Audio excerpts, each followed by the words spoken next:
Ocuvita, o programa da Associação de Autores na Huila, Asa Huila. Criar coisas pequenas e transformá-las em grandes.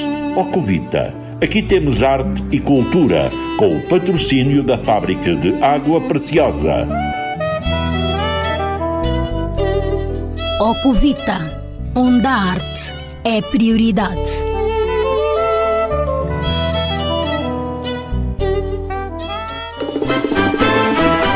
Ora, muito boa tarde e sejam todos bem-vindos a esta que será a última edição do programa Ocuvita do ano 2021. Foram contadas aqui muitas histórias na primeira pessoa, estiveram sentados à volta da nossa mesa autores com obras registadas no portal da Academia de Autores da Huila e não só. Ouvimos música ao vivo de compositores e artistas que nos brindaram com momentos únicos. Enfim, foi um ano de Ocuvita com muitos pontos positivos, claro, que alguns menos bons, mas estes serviram para nos levantar e tornar-nos mais fortes e assim continuar. E o melhor de tudo é que você esteve aí desse lado, presente, para nos dar aquela força, e nós endereçamos o nosso muito obrigada pela sua fidelidade e persistência. Obrigada mesmo. Sem você isto tudo não faria sentido, acredite. Obrigada também ao Rui de Souza, o nosso mestre de som, pela paciência. E aqui eu falo muito baixinho, eu sou um pouco chata, não é, Rui? Quero as coisas sempre a correr. Ok, mas em 2022 eu vou tentar mudar um pouco, eu prometo. Belsa Nossi, Caetano Borges, Muquerengue Cardoso e José Amaral, estamos juntos, todos na mesma senda. Não se cansem, continuem firmes para levarmos em frente este programa que é o Ocuvita. Um obrigado muito especial à Fábrica de Água Preciosa, na pessoa do professor Valdemar Ribeiro, por acreditar neste projeto que é fruto da Associação de Autores da Huila. Muitas vezes o professor Valdemar quis desistir, mas a vontade de fazer algo pela Academia foi superior. Professor Valdemar Ribeiro, mantenha-se firme, não desista, porque nós contamos consigo. E contamos também ouvir música boa aqui neste espaço. Vem com as vozes de Keila Negro e Parson.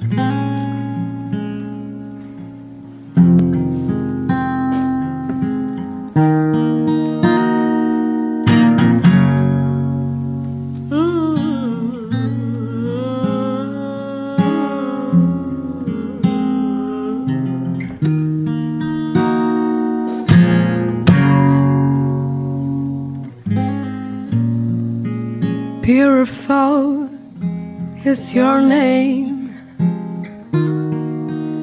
Wonderful is what you are to me.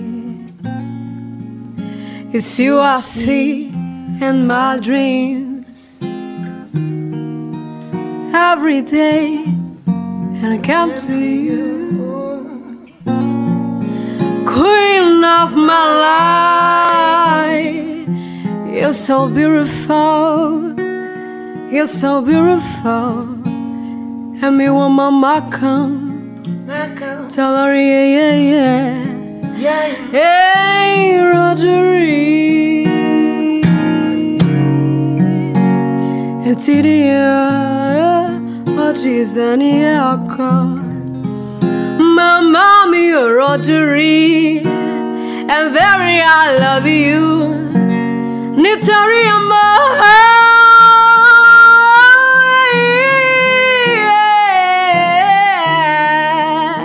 oh, beautiful. La, la, la, la, la, la, la. Oh, you're beautiful. Oh, yeah, la, la.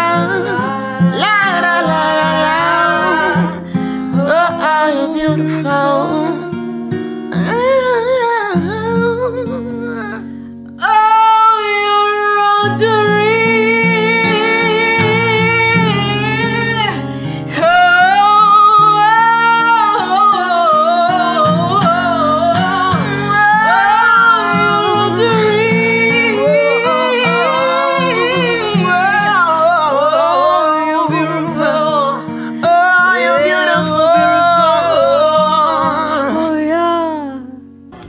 Ouvimos a música inédita nas vozes de Keila Negro e Parson, eles que estiveram cá no programa passado e não se foram embora sem nos dar a ouvir estes acordes maravilhosos, em nome dos bons tempos que viveram juntos no movimento Levarte. É mesmo para dizer sem comentários. Ora bem, hoje é dia de tertúlias. Vamos tentar fazer um resumo de 2021, claro que aos olhos dos nossos convidados serão certamente opiniões muito pessoais que vão aqui partilhar connosco naquela perspectiva académica que sempre caracterizou o nosso programa Ocuvita. Mais uma vez o nosso muito boa tarde, garanto-lhe que está na sintonia certa e a ouvir o programa certo. Convido-lhe, entretanto, a beber de seguida um pouco de água preciosa, a água que nos tem refrescado em todos os nossos encontros. Enquanto isso, acomode-se porque vamos começar com a tertúlia. Água preciosa, beba a confiança, tenha sempre à mesa. Água preciosa é naturalmente captada do aquífero Esporão da Umpata e adequada para bebés e mães lactantes. Água preciosa. Ocuvita, tertúlias, quinzenalmente. Ocuvita Tertúlias, última do ano. Escolhemos o tema 2021, o ano de um novo normal. Ou seja, que ano tivemos? Foi marcado por muitas perdas humanas, fruto do agravamento da pandemia e outras patologias como o paludismo. Foi marcado também pelas vacinas contra a Covid, que chegaram como um sinal de luz. Tivemos um retrocesso económico, com a diminuição do poder de compra a assustar a população, um avanço da fome e da destruição ambiental e a urgência a impedir males maiores. Enfim, um 2021 caracterizado pela retoma de uma vida a tentar voltar ao normal, mas com grandes transformações e mudanças cada vez mais rápidas. É sobre isto e muito mais que vamos tratar aqui à mesa do Ocuvita Studio. Não vamos aprofundar muitos temas porque o tempo não permite e vamos abordá-lo de forma o mais simples possível e em próximas tertúlias então aprofundaremos melhor cada item. Boa tarde, professor Chia, KMK, boas festas e bem-vindo mais uma vez às nossas conversas. Muito obrigado para si também e todos os nossos ouvintes a esta hora para que possamos endereçar os votos muito ardentes de que este fecho de ano seja uma maravilha para todos, para que seja antecâmara para a maravilha do ano 2022. E, entretanto, 2021, que ano é que teve, professor Chia? Como é que foi para si? Muitas surpresas desafiantes em relação à nossa maneira de estar, ser e viver e conviver, para que pudéssemos encontrar uma outra forma de existir diante de tantas catástrofes que aconteceram. E, quer dizer, sempre mais uma lição para que nós aprendamos a dar os passos corretivamente, a fim de que o futuro possa ser um pouco mais brilhante. No entanto, foi um ano que ainda não dispensa reflexões, porque há muita coisa que ficou por explicar e é preciso que, como investigadores, continuemos a procura de explicações sobre isso, a fim de que possamos também passar a mensagem às outras pessoas, para que todos nós possamos ser no combate às coisas negativas que nos assolaram. Muito bem, honra-nos igualmente com a sua presença e pela primeira vez o Dr. Luís Paulo Dalla, licenciado em Filosofia. Muito boa tarde e bem-vindo. Boa tarde, Gisela. Boa tarde a todos os ouvintes da Rádio Willa. É um prazer enormíssimo estarmos aqui e na companhia do professor Chia, o meu professor. Ok. 2021 parece-me que foi um ano bastante curto, ou é impressão minha? Muitas coisas aconteceram e tudo tão rápido. Foi inspirador para si ou nem por isso? Pronto, foi um ano extremamente difícil, tendo em conta a situação da pandemia que Angola e o mundo está a viver de uma maneira geral. Não obstante, os fatores relacionados a questões econômicas que infelizmente continuam a assolar a maior parte das nossas famílias, incluindo nós próprios, Tem sido, ou seja, foi um ano extremamente delicado, porque do ponto de vista daquilo que foram as perspectivas lá no início, quando estávamos em 2020, dizíamos que 2021 seria fosse melhor, mas na verdade ele não foi. E em alguns momentos ele foi pior. Então o balanço infelizmente é negativo, porque tudo quanto havíamos perspectivado já em 2020, em 2019, continuamos sempre na senda das obras, né? Que a casa nunca acaba. Exatamente.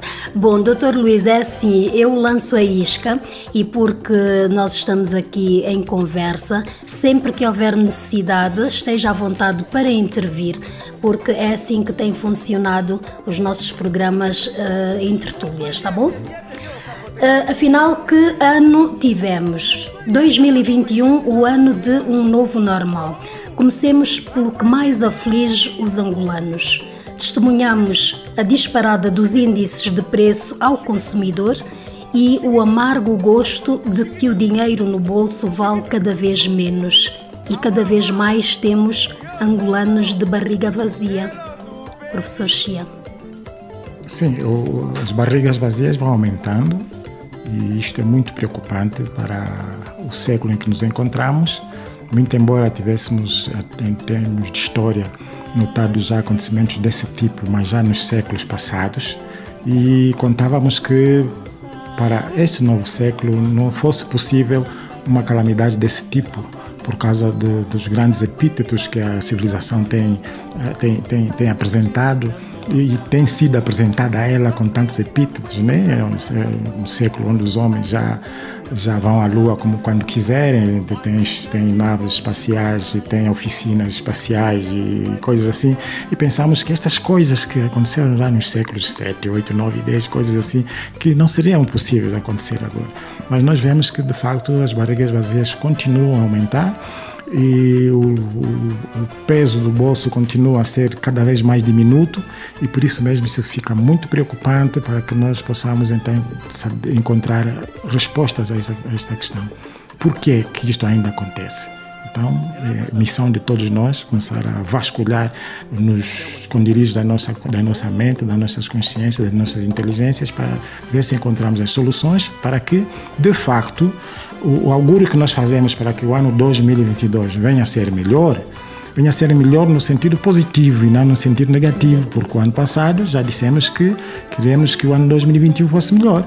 E é melhor, aliás, em termos de catástrofe. todos os anos nós perspectivamos coisas melhores. Mas em contrapartida a nossa prenda é uma prenda desagradável. Então precisamos de mudar isto para que as nossas expectativas sejam coroadas de êxito. Isso depende do nosso próprio comportamento. Quer dizer, que nós não nos garantimos em termos de condicionamentos, no sentido de que as nossas perspectivas para o próximo ano possam ser de facto melhores. Nós só falamos. Então, falamos, como na poesia, só falamos e não acontecem as coisas pelas quais nós falamos. Então é preciso que nós mudemos de comportamento quanto a isso. Temos que ser um pouco mais cautelosos. Não devemos falar para cumprir apenas uma missão. Aquela formalidade exatamente. Estamos a falar e estamos a desejar. É cumprir uma formalidade. Temos que falar materialmente. Quer dizer, sabendo que temos essas condições, o ano de X vai ser assim. E isto é muito bom para quê? Para cautelarmos-nos, quer a nós, quer aos demais, para que nós sejamos mais realistas. Nós não temos sido realistas, nós temos sido panfletários demais, e isto não faz bem para uma geração que pretende que as coisas venham a melhorar diante do seu próprio trabalho. Dr. Luís Dalla, aqui se calhar fazer uma agenda para o próximo ano, mas com os pés bem assentes no chão. Sim, pronto, a nossa realidade tem sido extremamente difícil, muito delicada mesmo, porque a nossa trajetória histórica tem elementos que nos ajudam a perceber que nós, em vez de caminharmos, estamos a descaminhar, ou seja, estamos a recuar. Porque a melhor forma de se avaliar um país é através das suas famílias, olhando para os seus povos, as pessoas, como é que elas vivem. E aí onde você consegue perceber se esse país está bom ou não está. Nós podemos ter muito dinheiro, podemos ter muitos recursos naturais e outros, mas se eles não se refletirem na vida das famílias, e aqui família é o pai, a mãe e os filhos, fica muito difícil estabelecer aqui uma dimensão de perspectiva. Aqui estamos a falar do futuro. porque hoje os pais estão atrás dos filhos para receberem apoio dos filhos. E essa forma de se viver, ela está errada. Os avós estão atrás dos netos. O que é que seria normal? É que neste preciso momento, eu, por exemplo, estaria atrás do meu avô ou do meu pai. Quer dizer, os filhos dependem dos pais. E nós temos a pirâmide invertida. Os pais estão a depender dos filhos. Então isso está errado. Nós temos, por exemplo, indivíduos com 60 anos que não têm um terreno. E tens um indivíduo com 20 anos e que tem já terreno. tem um terreno. Está errado. O correto seria o de 60 anos tinha que ter 2, 3 terrenos e o de 20 não ter. Ou seja, para que o de 20 tivesse terreno, tinha que ter a partir dos seus herdeiros. E nós não temos isso, infelizmente. O que é que poderia estar a faltar? O que é que poderia estar na causa disto? Prontos, Poderá, neste caso. O que se passa com a nossa sociedade, o egoísmo daquilo que é comum tem estado a ofuscar o desenvolvimento das nossas famílias. É assim que eu penso. Porque há uma tendência muito errada de que há uma espécie de aristocracia, né? Aristocracia econômica, política, social. Quer dizer, grupos pequenos vão ficando ricos, aqui estamos a falar do ponto de vista material, como é óbvio, e a esmagadora maioria da população vai ficando pobre. Por isso é que nós temos as crises sucessivas do jeito que temos estado a ter. As crises, elas são mundiais, eu estou perfeitamente de acordo. Mas cada sociedade ela tem que encontrar uma explicação, de acordo com a pergunta da Gisela, o porquê da nossa crise. Então nós arquitetamos mal o nosso desenvolvimento. É só olhar, por exemplo, para o nosso ensino. Então você tem um ensino primário pobre, a criança senta na lata, na pedra, você não vai ter desenvolvimento assim, não é possível. Depois você coloca a carteira na universidade, né? Exatamente. Claro, então fica complicado. O correto seria as crianças terem as carteiras e, claro, não estou a dizer que os mais velhos ter uma boa base. Sim, porque o mais importante para nós é dar boa alimentação àquele que está a crescer, para que ele seja nutrido, né? Porque eu, quando sou grande, ou seja, sendo grande, eu já não preciso de muito leite assim, porque há elementos no meu organismo que já têm que se desenvolver quando eu tenho 5, 6, 7 anos. Vamos buscar exemplos concretos. Foi realizado o campeonato, os Jogos Olímpicos. Quantas medalhas nós tivemos? Angola? Nenhuma, provavelmente. Né? Vou falar aqui na perspectiva das probabilidades. Mas por que é que nós não tivemos isso? Porque os fatores estão na base. Então, você não massifica o desporto tendo infraestruturas que sejam funcionais, fica muito difícil. Mas você pode construir até um campo, um estádio. Mas se aqueles que vão jogar naquele campo não se alimentam, você não vai ter atletas. Então, estes elementos todos são indicadores para avaliar que a nossa forma de arquitetar o desenvolvimento, não que ele tem que ser revisto, porque no plano teórico nós estamos bem. Nós temos programas... Falta é o plano prático. Sim, os nossos programas são extraordinários, porque eles são ocidentais. O que nós fazemos muitas vezes é uma analogia, né? Aquilo que se faz lá fora, trazemos na nossa sociedade, porque nós temos professores ocidentais, desde os mais importantes, os estados ocidentais, os menos importantes. Eles vêm aqui e trabalham conosco, eles cooperam conosco. Mas do ponto de vista prático, depois não engrenamos. Então vamos de crises. A crise agora mesmo está a chover, mas dentro de 2, 3 semanas, se não chover, estaremos a chorar. O que é que nós devíamos fazer?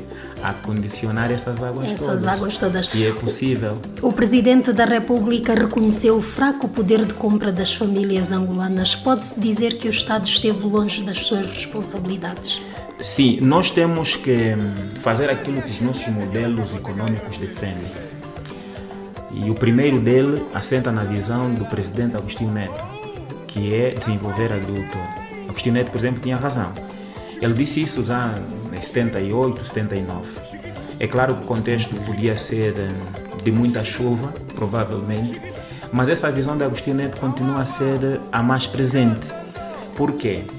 Porque você tem um país maioritariamente rural, okay? Porque os centros urbanos são muito poucos em Angola. Mesmo quando olhamos para a província da Huila, nós temos esse centrozinho aí.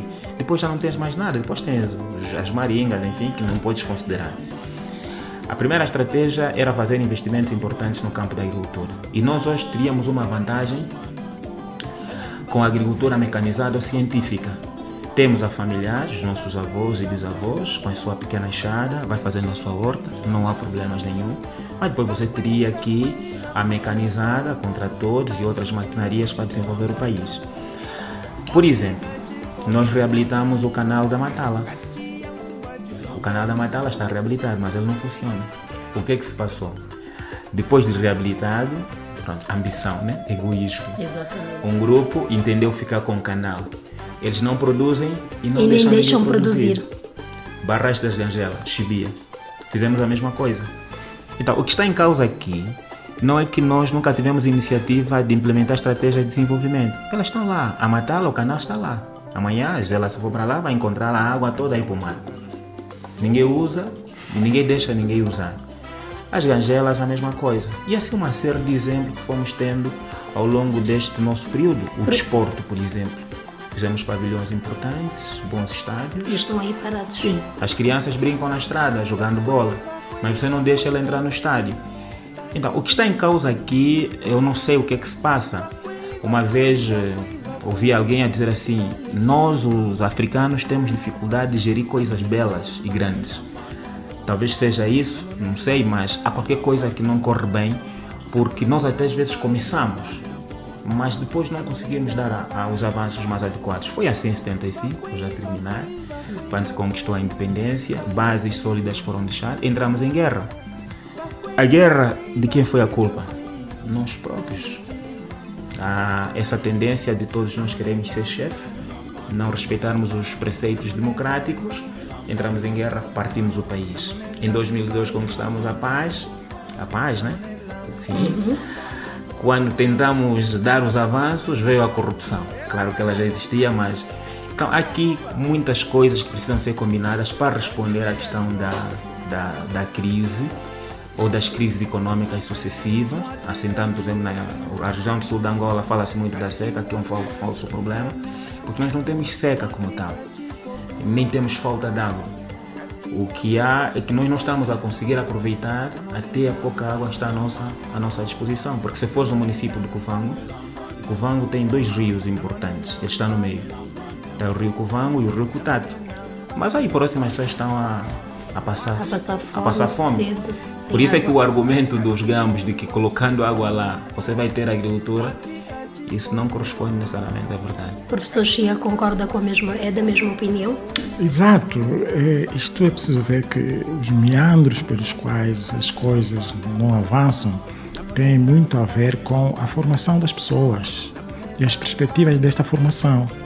Você tem uma educação para quê? Para preencher os relatórios que vão à Unesco e dizer que a educação está a funcionar, que lançamos mais X licenciados, temos mais X doutorados e mestres, assim. Só para isto é que temos muitos olhos de gente. Nós gostamos de mostrar as coisas lá fora de que estamos bem. Aliás, há dinheiro que se gasta para isso, para mostrar que Angola está bem. Tem alguma coisa? Sim, há muito dinheiro que se gasta, mais dinheiro do que os salários dos professores de ensino superior.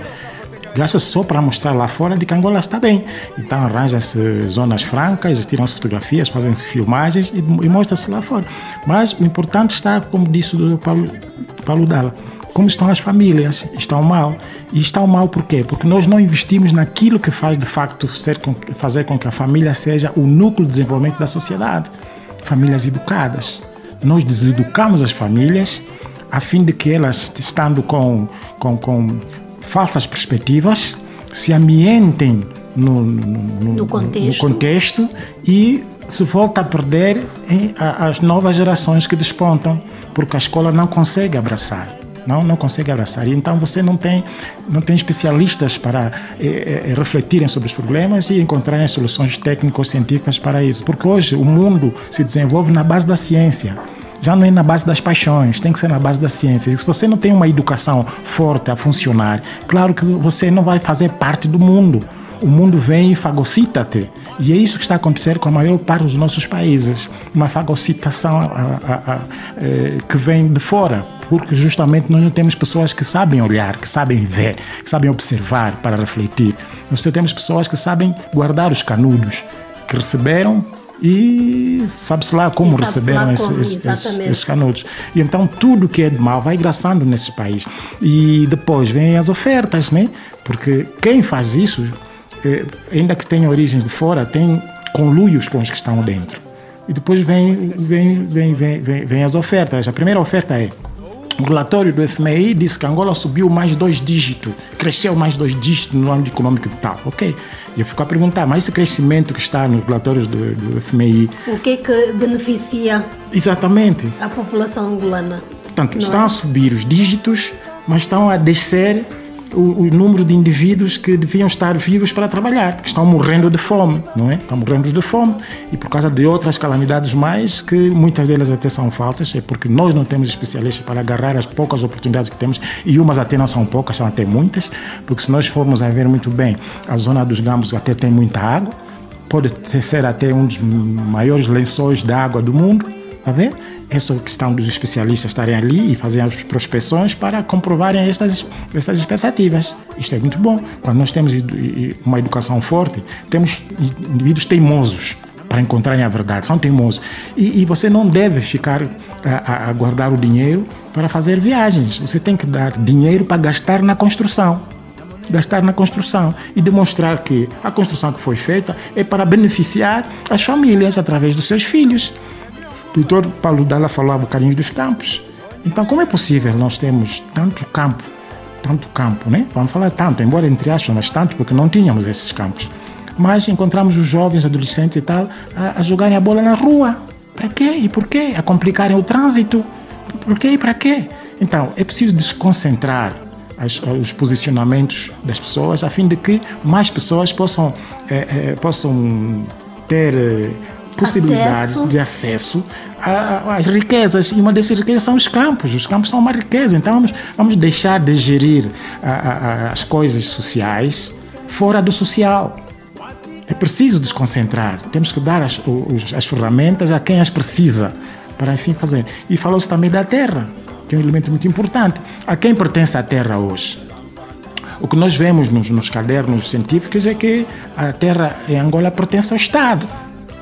Bom, se a terra pertence ao Estado, é esse o problema que existe. Não há heranças de terra para as gerações angolanas. Não há. Porque o Estado é o dono de tudo. O avô que tinha X hectares, não sei o quê, o Estado da país não tem documentos. Não tem documentos, então pertence ao Estado. Quem quiser tem que fazer documentos. E sabe-se, em Angola, quanto tempo e quanto dinheiro se gasta para legalizar um terreno? É terrível. De tal forma que o indivíduo fica cansado e prefere vender a quem tem mais possibilidade de legalizar o seu terreno. É muita burocracia. É muita burocracia junto, é feito de propósito a fim de que o legítimo dono do terreno, tradicionalmente falando, fique desgastado e prefere passar o terreno a quem lhe der algumas moedas, e com essas moedas vai se sustentando até certo ponto e acabou. Então, são más políticas que são adotadas na nossa terra, e isso prejudica muito a evolução da própria sociedade. Então é preciso corrigir, nos próximos anos é preciso corrigir esses comportamentos. Estávamos aqui a falar... Sim, exatamente. Pronto, pegando aqui algum raciocínio do professor Chia em relação à terra. A questão da terra ser do Estado, isso até não é problema, não. Porque nós temos sociedades mundiais como os Emirados Árabes Unidos, Dubai, Abu Dhabi, onde a perspectiva de terra ser do Estado, ela funciona. Porque o Estado é uma pessoa de bem, deve-se partir desse princípio. Mas o grande problema, e eu compreendo a visão do professor, é que em nossa sociedade muitos interpretaram o papel do Estado como sendo ele o Estado, e não o representante do Estado, que é o povo.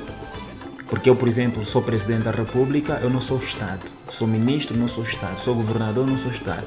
Eu sou funcionário do Estado. Fui eleito em Estados democráticos. Estou lá a representar o povo para ajudar a administrar aquilo que é do Estado ou aquilo que é a coisa pública. No caso da Angola, por exemplo, quando se perspectivou que as terras fossem do Estado, colocando na nossa Constituição da República, a ideia foi boa, na perspectiva de que, como tínhamos um país colonizado pelos portugueses, a questão do Estado não ficou clarificada porque o colonialista havia surrupiado uma série de terras por causa da própria colonização em si. Alcançamos a independência, depois não nos entendemos. Em 2012 alcançamos a paz, então havia a necessidade de se criar um princípio que desse a possibilidade de que aqueles que nunca tiveram a possibilidade, por exemplo, muitos de nós, as nossas famílias morreram na guerra ou com a guerra, muitos tornaram-se imigrantes. Então o princípio da propriedade de terra no sentido de ser de povo, para quem vem do Bié, vinha do Ambo, vinha do Quancubango, ficou extremamente difícil porque aqueles que eram os nossos ancestrais, supostamente propriedade daquelas terras, já não existem mais. Então cria essa perspectiva da terra ser do Estado, no sentido que a terra não vai ser propriedade específica de alguém, o Estado, os seus representantes, Presidente da República, governantes, vão ter a responsabilidade de administrá-la no sentido de distribuir essa terra a todos de forma equitativa. Mas o que se passou e tem se passado é de que muitos, aproveitando-se do estatuto, né, de ministro, de presidente, de governador, aproveitaram-se das prerrogativas constitucionais de que a terra é do Estado, sendo ele o Estado. E claro que isto complicou e tem complicado de que maneira, porque do ponto de vista constitucional a coisa está clarificada, que o Estado somos todos nós, o seu representante tem a responsabilidade de administrá-la, quer dizer, dar ou ceder essas terras a quem precisa, para o cultivo, para a construção de habitação, para parques e uma série de coisas que são necessárias para o desenvolvimento. Claro que a grande dificuldade que muita gente encontra é de quando chega no momento de ter acesso a alguma parcela de terra para algum efeito, que seja pessoal ou familiar, ou mesmo a própria sociedade, encontra enormíssimas dificuldades. Porque mesmo se nós pegássemos a ideia de que a terra fosse do povo, teríamos muitas dificuldades porque nós somos muito heterogêneos. Angola, por exemplo, tem gerações que nasceram em regiões que eles não são daquela região. E isso podia nos criar alguns conflitos, podia nos levar até conflitos com característica político-militar, a exemplo daquilo que acontece com a República Democrática do Congo, com a República Centro-Africana, com outros estados aí da África Oriental, onde as terras têm sido um dos grandes conflitos. O que nós temos que fazer é continuar a apelar, e aqui apelar que tenhamos governantes que realmente compreendam de facto que quando se diz que a terra é do Estado, o Estado não é o Presidente da República nem o governador. Não, o Estado somos todos nós, o Presidente da República é apenas um servidor, tal como é o governador, que ajudaria na administração destes recursos, distribuindo-os de forma equitativa. E falando aqui em governação, como é que nós podemos avaliar a liderança económica aqui na província da Huila? Nós temos uma cidade com um visual agradável, mas isto não é suficiente. Sim, porque o que nós aprendemos é que todo desenvolvimento deve ser visto do ponto de vista harmonioso, quer dizer, nem algumas facetas mais acima que outras. É preciso que na horizontal tudo esteja bem enquadrado. E, aliás, o que se nota na nossa cidade é um pouco em desvio do que ensinou Agostinho Neto. Agostinho Neto disse que construir um país não significa apenas construir casas e abrir estradas, mas investir na mentalidade, transformar a mentalidade do ser humano, a fim de que ele se sinta um homem útil e digno da sociedade. Porque toda a beleza que você vê na cidade poderá ser destruída à noite ou de dia pelas novas gerações, pelos jovens, porque não se investiu na sua mentalidade, no sentido de que eles tenham isso como seu. Né? Como é que ficam as luminárias, como é que ficam os jardins, não sei o que. As pessoas vão pisotear, vão partir as lâmpadas, vão fazer não sei o que, tinta por uma linha, porque não têm consciência de que isso lhes pertence. Vão tirar flores dos jardins públicos para pôr no quintal. Exatamente. Então, isso acontece quando nós tentamos fazer crescer um lado e desprezamos os demais. Então é preciso que nós tenhamos gente apropriada para cada faceta e construir o desenvolvimento de forma harmoniosa. E continuo a bater no ponto da educação. A educação é extremamente importante. É o valor sem o qual você não pode falar em desenvolvimento. Se você quer ser sério. Se não quer ser sério, vai falar. Mas um indivíduo sério não fala em desenvolvimento quando a sua educação está péssima. E é o nosso caso, a educação está péssima. E falando em educação, este ano foi um ano, de certo modo, atípico. Cada professor e cada estudante foram afetados de um jeito diferente tanto pela crise económica como pandémica e pelos seus múltiplos impactos, por um lado, e por outro, pela alteração do calendário escolar. Exato, mas isso tudo vem a prejuízo do desenvolvimento do nosso país. Por quê? Porque os dados que nós temos é que nos outros países, mesmo com a situação de crise, das duas crises, econômica e pandêmica, eles intensificaram a investigação em todos os níveis. E nós não. Nós fizemos o contrário. Nós aliviamos. Agora a dispensa é com 12. Era com 14, agora por causa da pandemia é com 12. Não, você não deve fazer uma coisa dessa. Não deve fazer isso.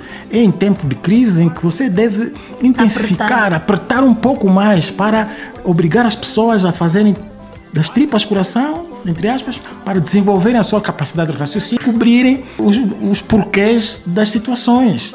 E é nessas situações em que os outros lá no mundo estão a fazer descobertas. Vemos pelas tentativas de vacinas, não sei o que nós só recebemos. E depois cometemos os graves erros, inclusive de agressão psicológica, a obrigar. Se você não apanhar a vacina, não vai trabalhar, não vai vender, não vai comprar. Isso você está a matar as pessoas. Está a matar as pessoas porque as pessoas você está a considerar as pessoas como suas coisas, seus peões no tabuleiro de xadrez. E não deve ser assim. O povo tem de ser respeitado. O povo deve ser respeitado. E tem que ter o livre-arbítrio de poder escolher o que é que deve fazer ou não deve. A tal liberdade tanto propalada deve ser verificada agora.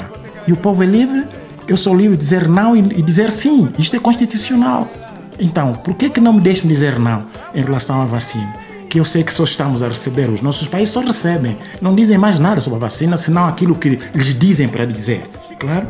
Nós não temos uma educação forte, no sentido de que quando as vacinas chegam, há um corpo especialista que vai rever a veracidade e a eficácia dessas vacinas. Nós não temos. Só temos que ouvir o que eles dizem. Olha, essa vacina é muito boa, é barata e faz bem a toda a gente, não sei o quê. Agora devem vacinar só os de 60 anos e não os de 5. As grávidas na mama, agora já devem vacinar. Só isto. E nós vamos cumprindo isso. Nós não temos nada para testar, nem ninguém para fazer isso. E cuidado com a educação. Então é preciso que nós comecemos a despertar a fim de que a nossa educação possa ser um elemento de garantia das liberdades da população e de desenvolvimento do nosso país. Luís Paulo, quer acrescentar alguma coisa? Exatamente. Eu penso que em relação em matéria de desenvolvimento existem muitas teorias, mas no caso da Angola e da África, se quisermos, nós teríamos muitas vantagens, porque os pressupostos para desenvolver as sociedades são múltiplos e cada país, e Angola podia adotar aqueles que poderiam ser suficientemente competentes para ajudar a resolver os problemas mais candentes das nossas sociedades, das nossas famílias. Eu concordo com o professor Chia quando diz que o desenvolvimento tem que ser holístico, ele tem que cingir-se fundamentalmente nas famílias, porque o principal objetivo de qualquer Estado tem que ser fazer prosperar as famílias. Porque quando você não prospera as famílias, jamais você vai ter uma sociedade desenvolvida. É olhando para a mãe, o pai, para a qualidade de uma grávida e de uma gravidez que nós estamos em condições de avaliar que tipo de ser humano é que vai nascer. Isso aqui é extremamente importante. O não visual que a nossa cidade tem, ele é importante, mas ele está concentrado fundamentalmente ali. Há tempos tive a possibilidade de ouvir o senhor governador, o atual governador Nuno, fazendo referências de que era preciso trabalhar mais, porque 80% das populações que passam o dia na cidade, aí no casco urbano, não vivem ali, elas apenas passam o dia ali, depois têm que ir para a periferia. Então tínhamos que pegar neste, não sei se é modelo, mas nessa forma de olhar para o casco urbano, para as demais regiões. E levar o modelo aos diferentes bairros, nós municípios. Sim, as pessoas têm que viver bem, o padrão de vida tem que ter qualidade. E a maior parte dos nossos bairros, esses da periferia, a qualidade de vida aí, aliás, do ponto de vista humano, não tem nenhuma classificação. Não tem. Porque não é assim que se vive. Porque nós não somos... Se perguntarmos às pessoas, elas não são nem urbanas, nem rurais. Rurais também não são. Por exemplo, dormem portanto, nas periferias e vivem na cidade. Porque se pegares, por exemplo, naquela área da Maringa, aquilo é o quê? Humanamente falando. Aquilo não existe. Não existe. Até refugiados deslocados têm uma qualidade mais adequada, aceitável, porque ele tem uma tenda, né? Tem uma latrina, tem um posto. Os campos de refugiados, contrariamente ao que muita gente pensa, eles representam uma qualidade de vida aceitável. Só que aquilo é transitório, como é óbvio, mas as populações têm assistência médica e medicamentosa, porque o médico fica ali, atenção. Nós temos as latrinas a funcionarem, a água potável a funcionar, a energia elétrica e uma segurança que é funcional. Só que pronto, né? Nós chamamos aquilo de campo de refugiados, mas do ponto de vista prático está muito melhor que uma Maringa, uma Sofri ou um Calombeiro, né? Aliás, só estes nomes são assim meio feinhos, que precisam de ser... mas são os nossos nomes. Não, mas essa forma de dizer que isso aqui é nosso, nem sempre está correto, né? Porque nós temos que crescer. E eu não sei se são mesmo nossos, porque olhando para a nossa história, a nossa antropologia cultural, os nossos ancestrais não viviam assim. Claro que viviam nas cabanas, conforme nós estudamos na história, mas até alimentavam-se bem de frutos, do mato, com todos os nutrientes. Uma alimentação mais saudável. Exatamente, todos os nutrientes necessários. Então o que nós temos que fazer, e eu apreciava muito, né, aquela forma de ser de Isaac dos Anjos, foi governador da nossa província, apenas aquela forma musculada às vezes de fazer, mas pessoalmente achei interessante, né, a forma de se defender um padrão de vida no sentido de demolir-se e, apesar daquele período de sofrimento que as pessoas vão ter, mas colocar aí os arruamentos. É sempre aquilo que aconteceu com a Tchavola e o Quau. Eu critiquei também, mas ultimamente começo a perceber que vale a pena fazer daquele jeito, não com aquela musculação, dando os prazos necessários e as pessoas elas próprias construírem suas casas, porque o que nós temos ali, Gisela, não se adapta. Por exemplo, quando um cidadão vive neste bairro, por exemplo, da Maringa ou da Sofria, ele quiser um crédito bancário, o banco diz que eu não te dou crédito para hipotecar a casa, porque isso não é garantias, exatamente. É? Então, as garantias não são mais. Sim, mesmo agora estamos a discutir a Covid-19, nós estamos a pedir distanciamento, não é possível. Nós estamos a pedir, por exemplo, alguém diz, o saneamento básico no Lubango agora melhorou. Aonde? Nas 3 ruas que nós temos no centro. Quem é que vai tirar o lixo da Maringa? Ninguém. Quem vai tirar o lixo da Sofria? Ninguém. Nós queremos, por exemplo, combater a delinquência juvenil e não só, né? Os delinquentes lá no bairro. Como é que a polícia vai entrar naquilo? Não é possível. Então, você tem aqui uma série de elementos que não é necessário passarmos aqui uma perspectiva no sentido de sermos críticos, não. Estamos a dizer que temos que melhorar e é urgente fazer isso porque nós estamos no século XXI. Há uma geração que já está embora, né? Por exemplo, a geração dos anos 20, anos 20, não sei se tem aí umas 200 em Angola. Né, que é a geração do Agostinho Neto. Né? Agostinho Neto agora já temos muito pouco. Faz 100 anos, é só contar quantos indivíduos de 100 anos nós temos em Angola, penso que não chega a 1000, talvez. Então a geração do Agostinho Neto já não tem. Temos a que vem depois, né, dos anos 40, 50, nós que somos da geração de 80, agora também já estamos com dificuldade, porque daqui a 18 anos, 20, já não temos mais possibilidade nem sequer de trabalhar na função pública, temos que ir para a reforma.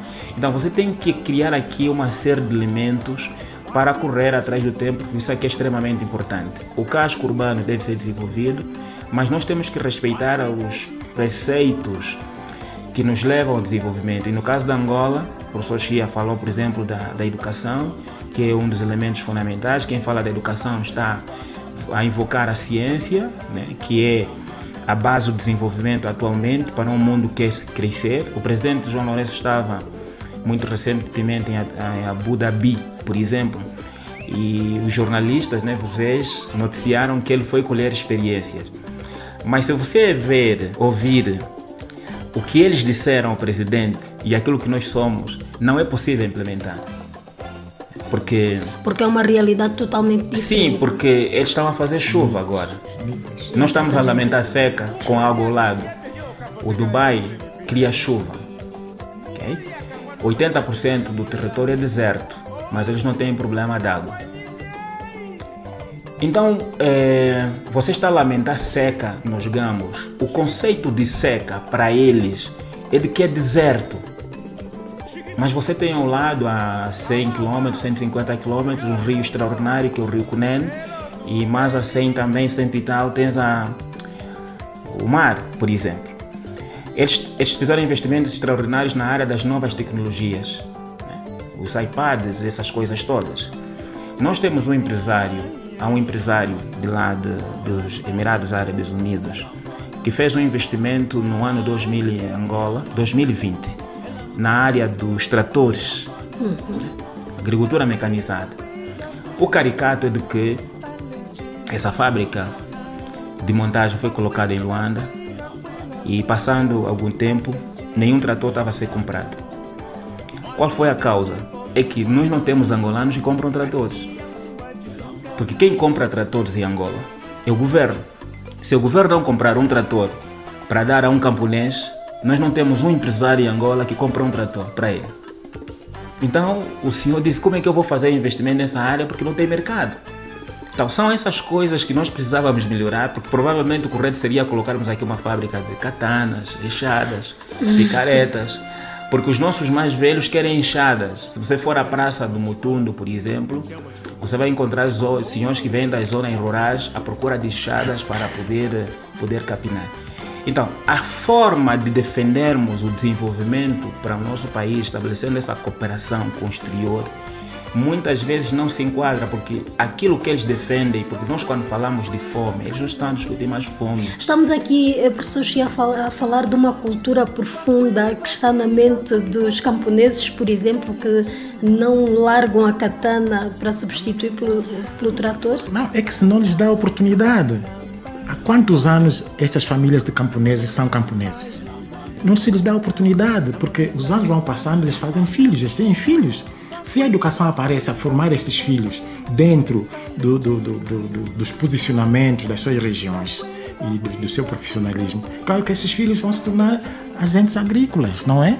Ou regentes agrícolas, e vão fazer coisas fenomenais. Isto é preciso que o Estado dê as ferramentas a quem de direito. Agora, se o Estado se acomoda a ser ele a dizer: olha, 20 tratores o Estado, o governo deu ao fulano de X, ao fulano de X, isso nunca mais é sábado, isso não dá. Isto, sinceramente, é preciso mudar de mentalidade. Não é mais assim. É preciso formar as pessoas que são filhos dos camponeses a um novo tipo de agricultura. Mas como se ninguém lhes dá oportunidade, eles continuam com aquele slogan: Ongombe, toleieto. Pronto, o boi é o nosso trator. Ninguém nos dá o trator, ninguém nos dá a formação aos nossos filhos no âmbito das zonas em que nós vivemos para melhor aproveitamento das nossas terras. Vamos ficar com o boi. Claro. E então o que se faz assim? Atrasa-se o desenvolvimento e avança-se o subdesenvolvimento. Então é preciso ter juízo. Quando nós estamos a falar de desenvolvimento das sociedades, precisamos de pessoas com juízo. E nós temos muita fraqueza, fragilidade e necessidade de homens com juízos nesse país. Sobretudo quando nós estivemos a falar, por exemplo, está-se aqui a falar muito na educação da pequena infância, por exemplo. Sim. Por exemplo, as medidas tomadas pelo governo face ao Covid foi fechar as escolas e a implementação da tele e radioaulas e as aulas não presenciais. Como é que receberam este modelo de aulas? Na vossa opinião, teve o efeito desejado? Vamos ter aqui Não, claro que não, porque o teleaula é o quê? É a aula que se dá, penso, na televisão. Né? Quantos angolanos têm televisão? Televisão, exatamente. Quantos angolanos têm televisor? E a própria televisão mesmo, porque para se ter acesso à televisão você tem que pagar, por exemplo. Exatamente, lá vem o acesso às novas tecnologias com custos bastante altos. Depois, quantos angolanos têm acesso à energia elétrica? As nossas estatísticas andam aí nos 50%, nas zonas rurais ou urbanas, onde estamos.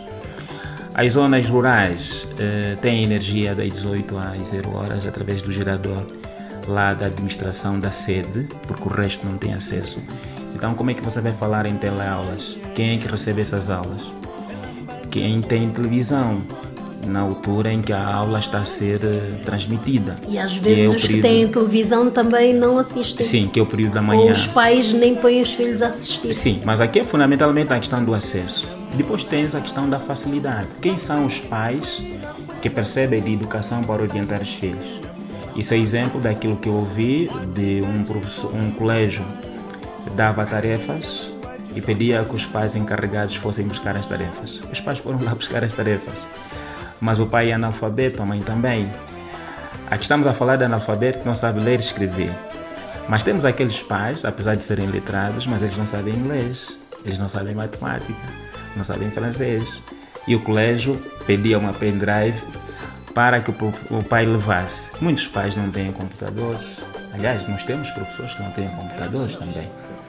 Então você tem aqui uma série de questões que a iniciativa é boa, né? Quem não tem cão, caça com gato. Só que o gato nunca traz o rato, né? Por norma. Então, aqui uma série de aspectos que, pronto, nós imitamos, porque nós também temos essa forma de imitação mecânica em cadeia, né? Tudo que se diz lá fora, em Portugal, no Brasil, automaticamente começamos a implementar. É máscara. Se eles disserem que já não se usa máscara, também não se usa. Então, aquilo que o professor Chia disse, né? Nós não temos laboratórios, não digo até laboratórios físicos, porque o nosso maior problema é da mentalidade. As nossas cabeças, muitas vezes, é que não engrenam, é que não funcionam convenientemente. Então, nós precisamos de olhar para a educação com sentido de ciência. Eu fiz parte de uma comitiva em 2014, na República da Namíbia, para trocar experiência com a Universidade da Namíbia, a UNAM. E depois lá na universidade, nós ficamos lá 2 semanas, tivemos a missão de ouvir o que a Universidade Namibiana estava a fazer no domínio da ciência e da técnica, foi extraordinário. Visitamos várias instituições, nos foi apresentado vários cientistas namibianos e ingleses, porque eles têm uma cooperação internacional extraordinária, por exemplo. E eles trabalharam conosco na primeira semana, deram-nos todas as dicas de como é que aquilo funcionava. E o mais caricato foi quando o vice-reitor da Universidade da UNAM pediu ao representante da Angola, que era o nosso coordenador, que dissesse então o que Angola fazia no domínio da ciência. Eu posso vos garantir que aquilo foi um escândalo para nós. Primeiro é que nós não fomos preparados, não fizemos nenhum draft, de que caso nos perguntassem devíamos apresentar aquilo, e começamos a olhar para os céus o que é que fazíamos. Então, a Namíbia, por exemplo, no campo da epicultura está muito desenvolvida, enquanto que nós estamos mais preocupados em olhar para o mar para nos dar o peixe, a aquicultura, né? Que é a pesca. A aquicultura. A apicultura acho que é o mel, né? É o mel.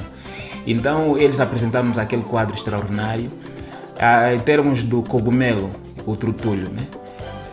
Só lá onde eu me apercebi que nós ainda vivíamos da recoleção, porque nós comemos o trutulho e agora que está a chover vai começar a sair trutulho.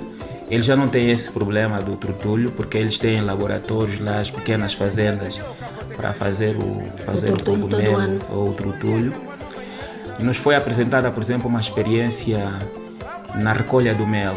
O nosso mel, o nosso responsável do mel, o que é que ele faz? Coloca a colmeia, depois, quando chega aquele momento, coloca uma série de fumaça, ele mata todas as abelhas, né, que é para tirar o mel.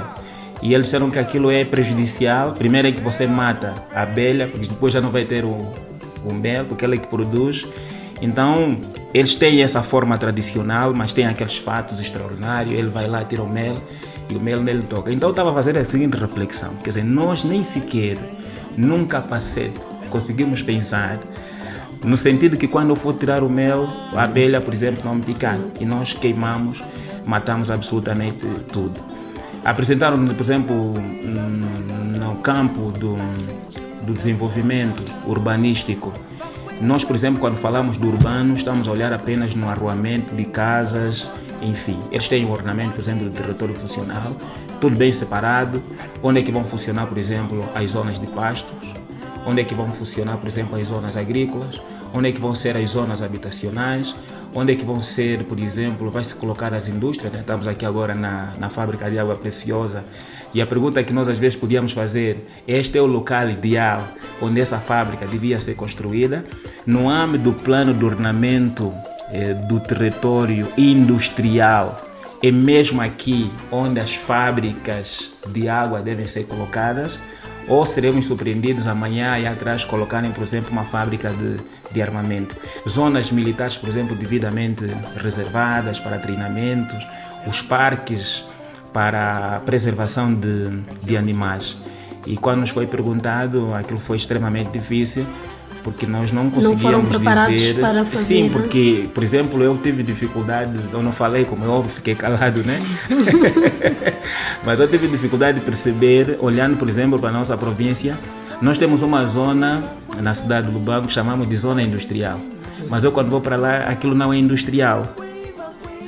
E depois eles também apresentaram nas perspectivas de desenvolvimento, por exemplo, Zona Livre, Angola é signatária da Zona Livre de Comércio, da SADC. É lá onde eu percebi porque é que nós não conseguimos entrar, porque essa coisa de vender nos montinhos, né? Montinho de batata, isso não existe no mercado internacional. É quilo, é peso. Então, se você quiser o quilo de fubá é quanto? Não é a caneca de fubá, é quanto? Então, a maior parte das nossas lojas não usam, por exemplo, balança. Então, fica muito difícil. As nossas tias vendem bolinho, amarram uma trouxinha de lombi e vende para nós. Então, eles disseram que isto no mercado internacional não existe. Muito obrigada aos dois pela excelente tertúlia que acabamos de fazer. 2 palavrinhas só para terminar o ano. 2 palavrinhas mesmo e não mais que isso. Felicidade para todos. Que 2022 seja melhor que 2021. Oxalá. Bom, vamos fazer aqui uma pausa nesta tertúlia que está de facto muito interessante, mas o tempo que nos é reservado está no fim.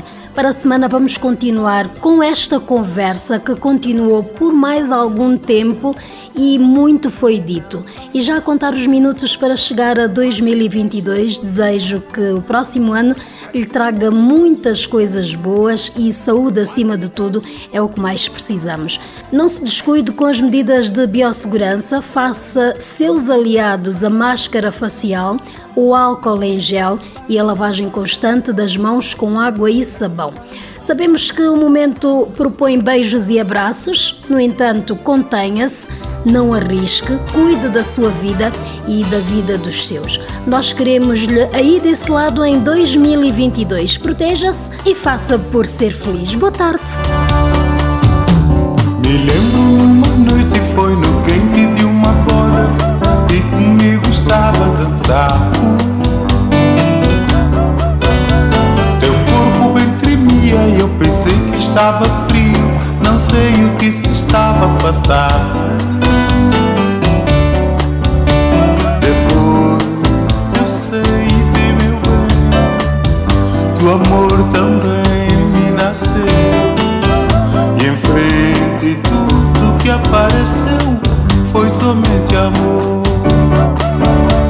Aquele forte do teu calor que eu bem aprecio, dá-me um jeito de flutuar. Teu corpo estreitinho e bem moreno de ternura, dá-lhe um jeito de esguiar. Eu sei. Ocuvita, o programa da Associação de Autores na Huila, Asa Huila. Criar coisas pequenas e transformá-las em grandes. Ocuvita, aqui temos arte e cultura, com o patrocínio da Fábrica de Água Preciosa. Ocuvita, onde a arte é prioridade.